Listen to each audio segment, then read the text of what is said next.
Hello everyone, Cliff here, and we are back on the not linoleum to do a short review of Chronicles of Everfall, Shadow of the Conqueror by Shad M. Brooks.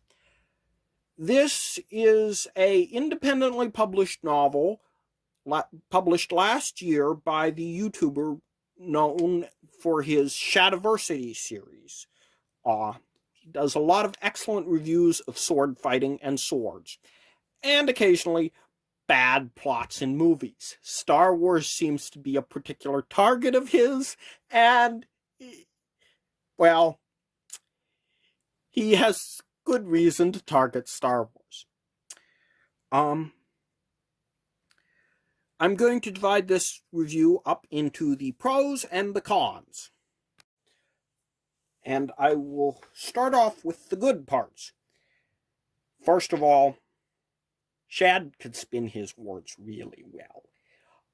I would put him on a level with Brian Sanderson, honestly, in terms of prose. And yes, I cannot spell prose to save my life. Second good thing is interesting world building. This is a very unique world, a very different world, and technology has gone down somewhat different lines than what it did in our world, which makes it very interesting to read about, frankly. And while I have some nitpicks with the world building I'll go into in another video, overall, it was a very interesting bit of world building, to the point where I could have some nitpicks with the video. My own world building, I could probably, as I'm an independent author myself, I know how hard this is because I could drive semi-trucks through my world building without accidentally touching any part. My third thing is that he has some pretty good characters. As a main character, Dalen Namoran reminds me more of a anime main character than of a more Western main character.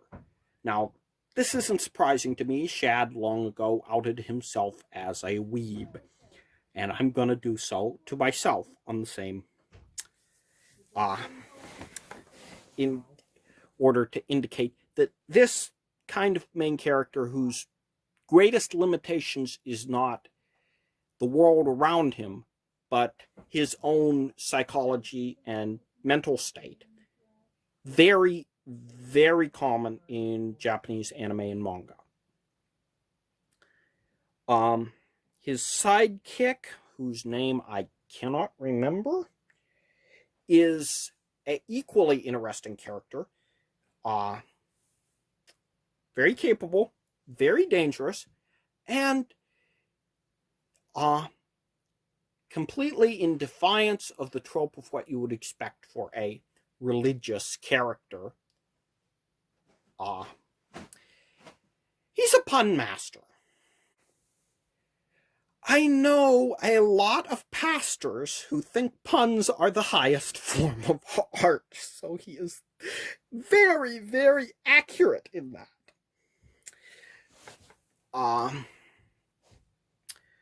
The supporting characters, too, are very interesting and add a lot of color to their world, even if they aren't as three-dimensional as some supporting characters could be. I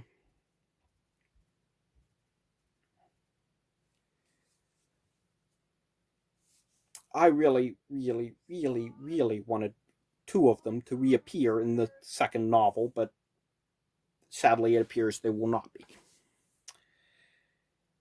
Shad, if you're listening to this, the groupie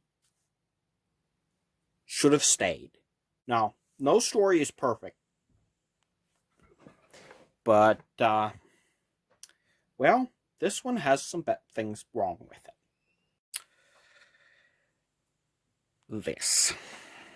It is a major plot point and ongoing theme of the novel. Dalen Namoran believes himself to be guilty of sexually abusing hundreds, if not possibly thousands of women. As the plot goes on, we are left with no ifs, ands, or buts about it that he is guilty. To be fair, he acts pretty cut up about it because he's had a change of heart and realized how far he had sunk and how terrible of things he had been doing. But Shad, this isn't the kind of plot theme I wanted in a fun novel. This is not something I am going to sit down and deeply enjoy. If you were writing something like 1984, yeah, this is a theme to go with. If you were writing something that wasn't crazy mixture of high and low fantasy, this would be a theme to go with. But most of us fantasy readers are looking for a little bit of escapism, and this isn't escapism. This is a terrible part of the world we live in that we would like to forget about. One of the reasons we're reading fantasy novels. I wanted more fun sword fights. Really? My second point on the bad is that this plot is very much one of a power fantasy. Dalen never does anything wrong, never makes a mistake. He outsmarts or outpowers people who are twice his skill with his magic, and equal with the sword fighting. He never makes a mistake, never gets in trouble he doesn't know how to get out of, never truly needs the help of any of the cast around him.